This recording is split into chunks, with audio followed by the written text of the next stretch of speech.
Hi family. So this video is going to be very different. Very different. This video may cause me to lose subscribers.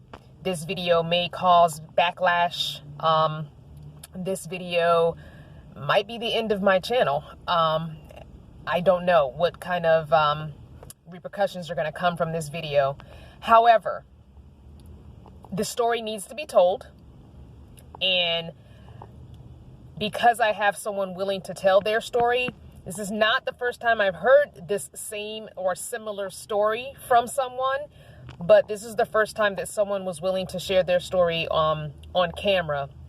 Now, I'm keeping this person's identity and voice distorted so that if they choose to do anything in the van dwelling community, no one can recognize who they are. Because I know it's very, very difficult when you speak out against a popular person in this YouTube/van dwelling community. You end up getting a lot of heat for it. I'm speaking from personal experience. When I spoke out about what happened to me at the van build, I still, to this day, receive hateful, nasty emails in inboxes and comments from people because of it. So I need to keep this person's identity a secret, but they want to get their story out there because they want other people to be aware that there's a different side to these events when you're coming, and to be prepared in ways you probably wouldn't think you would have to be prepared for. So this is their story. Again, I stress their voice and their image are distorted for their safety. And I hope you take their story to heart and understand that they're coming from a place of education, and they're coming from a place of just sharing their story. There's no malice. There's no ill will to the person hosting the event. We don't speak that person's name, even though you clearly are going to know right away who we're talking about. I just feel really honored that they chose me to be the person to share their story in this forum, to get it out there to all of you. So enjoy. Okay, so like I said in my intro, my friend wants to share their story, and I'm gonna let them speak in their own words, tell what happened, and anything that happened during the event and after the event, and just let them get their story out there for the community, because I think it's something that... Thank you, Crystal. My purpose for doing this video is from a real place. Like, I'm in a very zen place with what happened, but I feel that there was a lot of struggle during what happened, and I almost want to just let people know another side of the van build that they could potentially protect themselves from being victim of. And I don't want anyone to have to experience what I experienced without going in with some financial cushioning to be able to take care of yourself. But I had heard of the van build only a couple days before it started, and someone recommended it on an online forum. So I kind of dropped what I was doing, looked up a couple YouTube videos about what it was about, and made my way there. My first experience, I pulled over and parked and went over to the tent and just kind of told them, hey, I have a solar system, it's not working, I just want it to get looked at. And I hadn't sent them anything ahead of time, so it was just kind of, I felt like I was flowing in the wind with what I was being told. It's like an hour or two after getting to the event, and the solar person came, and they did a kind of a rundown. They looked at my batteries, they said they were fine, and they said there was just probably some bad wiring in there. So they immediately started to get going on my solar and like talk to me through solar. And as I'm having this person work on my home, I'm asking them like, well, how long have you been doing this? And they kind of said, well, I did it at the last van build, but this isn't my profession. And I didn't think anything of it. Like, again, I didn't know that much about the van build. I would expect that people who are going to volunteer their time would have a certain amount of hours. So I had this person in my home working on the solar controller and the wiring, and it was very amicable, very friendly. I felt that like I was having a good personal bond with this person, and then that project kind of ended, and they had this really good deal on solar panels, and someone offered to help me go towards another solar panel because the one I had was pretty small. Okay. So I got one of the solar panels through this discount group buy that they were doing at the bank. Bought a panel through this big group bulk buy, and it was a nice discount. And so then I had to go back in the tent and say, well, now I have this other solar panel, and then I got it installed on my vehicle. Right. So then I was assigned to a different team. That team worked as a team, so it was a group of, I'm not even sure how many different people worked on my rig at that point. Coming and going. But I will say that I felt very, very taken care of this team. So the first or second day that they were working on it, I know they had to get some different wiring for my solar panel, but they started working on it, and they looked at the job that had just been done 2 days prior. And the person that was working on it was really upset with the job that they had done, the wiring that they had done. Saying that the wiring was very dangerous for the mobile lifestyle, and that it wasn't tight enough to be really secure. So they started undoing the work that had already been done, and in that process, during that time, smoke started to emerge from my battery bank. And mind you, I'm in my home with my child, and the batteries are right under our front door. And they're saying, you know, smoke, we got smoke, and this whole time I'm trying to keep my zen. Like, I was not freaking out at that point, because I was trusting the situation, the person that was working on it. I felt really good connection. I felt like I was in safe hands. But then I heard the word fire. And, you know, they're saying that there's a fire going on, like once they actually open up the battery bank. And again, I'm in there with my child, and they're blocking the stairs.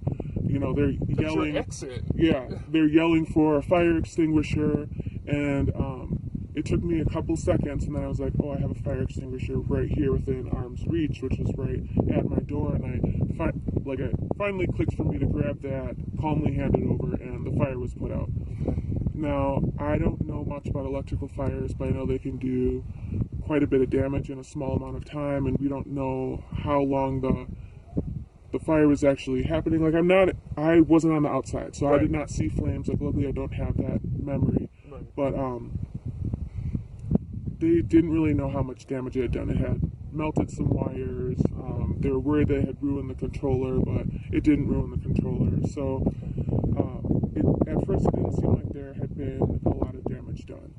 And this is another positive side of the van build. I did not have enough money. When I bought this solar panel, I did not realize it was going to cost like $200 for the wiring and the brackets and all of that. So someone actually donated the money to finish my job. So again, there is the really, really awesome sides of the van build, and then just sides that you want to make sure you are prepared for that could happen.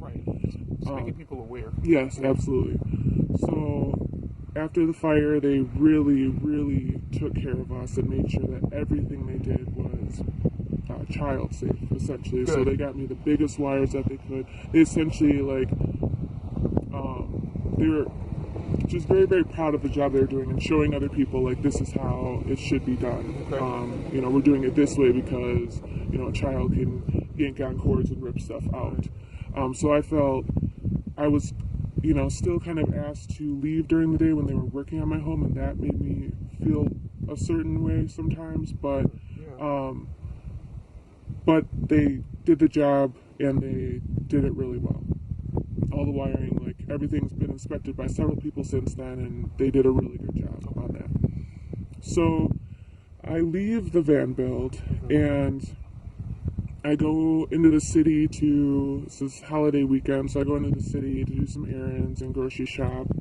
And on errand day, I run, I think, 2 errands, and on my 3rd errand, I get out to the car after buying groceries, or out to my home after buying groceries, and my home won't start. And I'm in a busy parking lot. It's, I think, Black Friday. It's crazy. It's a crazy day. So I'm annoyed, and I'm like, well, maybe my starter battery's going bad or something. Like, even my 2 house batteries had just been looked at, and they were tested as fine, but my starter battery hadn't been looked at. Okay. And it was going to be about a year old, so I don't know. Like, I could have returned it for free at that. It was getting to that point where a return could be a good decision to make. But I have someone jump. Well, first I have this little jumper box, and I tried that, and it wasn't doing anything. Like, it wasn't giving my starter battery any charge. Okay. And then I have someone try to jump me, and they try to jump me for a good hour. Like they just stayed there and really helped me out. Right. And this was after doing that switch. That I have a switch where my house batteries can give my starter battery enough charge to start, and that wasn't working. So nothing was working, and I just felt really stuck. I didn't know anyone in the city, really anyone in the state, and didn't really have anyone I could call. It's holiday time, everyone's broke or celebrating, So I felt really stuck. I eventually called a tow truck, and they said that, and I know that what they said could have also been exaggerated because of the job that they do and the company that they work for, but they essentially said that the fire that happened had leaked into my batteries, and I looked at my batteries and they had become expanded. Okay. They were not expanded before the van build, before the work that was done. Now, I don't know, well, I'll get into, there could have been some possible reasons for that, but this person was telling me the fire did that, and that I needed all new batteries, essentially. So 3 batteries, 2 house and 1 starter battery. So they told me somewhere, but no place is open. No place is going to be open until like Monday. This is actually, I think, Thanksgiving Day. Okay. But anyway, so at that point I'm like, okay, I'm stranded on this industrial street that's kind of creepy all weekend long. Like, I felt safe, but it was still kind of creepy, not being able to leave if I was creeped out. Right, you're on your own with the child. It's not just you. Yep. So then I immediately start I find a way to contact the person who runs the van build. And I just write an email saying, this is who I am. This is the tough position that I was in at the time that I came to the van build. This is how the van build helped me out. I'm so grateful to you and all that you've done. Like, the first and biggest part of that email was thanking this person for providing the van build. Right. And then I say, I'm currently stranded on the side of the road. Like, all my batteries are dead from a fire that started at your event. Is there any advice that you can give to help me out, or could you help spread a GoFundMe if I started one? And I got a response probably a couple hours later. I would have to go back and review that, but I think just a couple hours later, and the email just really shook me up. It kind of hit me, and I don't know if I was being overly sensitive, but essentially told me to look for or apply for social services. Wow. And I think it also told me about, like, they said that there are certain social services that could maybe help me buy a new battery or something. And then they also said, I think they essentially just said, like, I'm glad you enjoyed your time, have a great day. Like, it was probably 3-4 sentences long, very, very short. After I had written a really long, compassionate email asking for help. So then I was like, well, maybe they read it really quickly and they didn't, like, truly, maybe they just read the beginning part where I was saying what was going wrong or what I was going through in my life, and they didn't focus on the part that I'm stranded on the side of the road, so let me try again kind of thing. Yeah. Like, I wasn't upset at that point. It just, like, shook me up a little bit. Another email, and I'm saying, and I focused on the event, and I was like, I don't think you understand, like, a fire happened at your event, with, from work, from someone else's work that was also at your event. Like, everything that had been done, that the wiring that had been done was put in brand new at this event. So, like, the fire wouldn't have happened if I hadn't gotten this work done. And I essentially asked, like, who was liable in situations like these? Because I was sure that this wouldn't have been the first time doing something with, like, mechanical, carpentry, like, all these kind of industries that something can go wrong. Exactly. And The email I got back was, "So you want to sue me now?" Wow. It was that one sentence. Wow. And mind you, I know how to write. I did not write in a way that was threatening. I didn't even mention lawsuit. I just asked who was liable for the damage and the battery. I just want to say that I specifically know people who have donated money to the van build to help people in a situation like this that need help. I know for a fact that money is being pocketed by the person that runs the van build, and I know someone this year who gave about $900. So it's not like there wasn't funding. That's shady to me, and I feel like if you don't have people at your event who know what they're doing, then maybe you shouldn't be broadcasting this event and having people come give. So it almost feels like this person is like, hey, it's not on me, people to come get this kind of work done. And then you're telling people who have the skills to come and do it, but you're not vetting anybody. I kind of feel like there's a disconnect. I know people who have given money this year alone to help people who don't have, like you said, sometimes you buy a panel and you don't realize you need wiring or tools or something, and so money is going into the host's pocket to help people, but the money is being pocketed for their own gain and not really to help the event.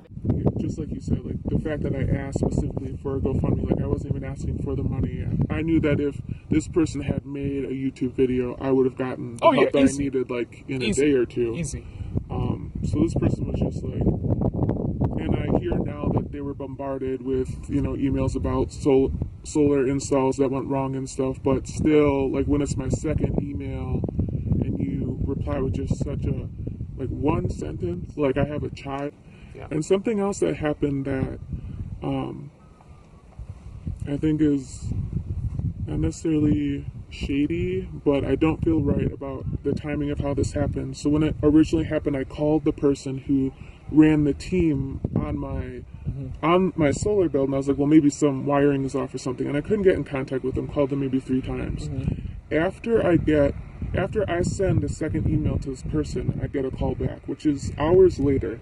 And I got a call back like 2 minutes after I pressed send for this email. And I get this call, and it said, and the person, or no, I think it was a text actually. And this person said like, hey, I just wanted to let you know, like your batteries were dead when you came in. Like I meant to drill that into you, but apparently I didn't drill it in hard enough. And I'm telling you, I had 4 different people test my batteries, and they all said they were in good condition. They were less than a year old. They were not expanded. Yeah, so it's almost like they tried to back and get themselves. Oh, wow. Yep. And That is kind of shady. yeah, so that upset me also. So how the situation was handled from like the leaders of the van build was not professional at all. No. Now since then, I need to give like a huge shout out to the community, and Crystal included. Like I have gotten so much help, and I finally have gotten enough to replace all 3 batteries. Like I ended up having a person I had just met at the van build only once, like maybe 20 minutes, and they loaned me the money to get a new starter battery so I could at least drive. Right. And then I've had several people help do work on my house batteries just to make them last long enough so I can replace them and get the money to replace them.